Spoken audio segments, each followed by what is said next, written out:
Hør her, Habibi, du har prøvet at afpresse mig. Afpresse mig. Afpresse mig. Afpresse mig. Lød det altså fra Yahya Hassan som kommentar til... Tag en dyb vejrtrækning, lad mig trække dig ned. Under overfladen her, der får du ren besked. Ægte, ærlig og ærefrygt pinsler i dit sind. Mørket er ikke trygt. Jeg har gadeplan. Hold på dine bolde, cirkuskloven pikbokset ude i tårne. Det er som om du ikke dansk forstår. Der er ingen stærke hormoner i din sperm. Se kun sperm mellem dine tænder. Taber der klapper hænder. Nogen der sutter lidt røv, som du kalder dine venner.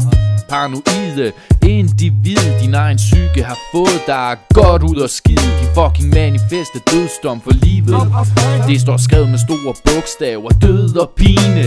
Tror dit liv har mening, det leder i blinden. Vælter rundt i verden, og fatter ingenting. Tror du siger det giver mening, men der er ingen mening her. Så rolig, bare skru ned for ideen om noget mere. Hypotetisk hypotese beretter om en hypotesion. Utroligt uvidenhed giver en million. De tog et par holdninger under frakken, og siden har du åbnet for lortesnakken. Ordkløveri pisset ud, og logikken har du sagt farvel til i farten. Dem der sluger finansierer en tabergeneration. Hvis man mener fjolser skal tage tid i denne nation. Så jeg tror man slipper et sted uden konsekvens er det samme som ikke at forstå sin egen eksistens. Men din hjerne må have en blød konsistens, siden du leger klog på din egen tendens. At de i tid og utid tager mig ned i hullet og banker mig ned i kælderen. Jeg har flere politiklager kørende imod dem. Jeg har politiattester. Jeg har vagtlægens ord for mine skader og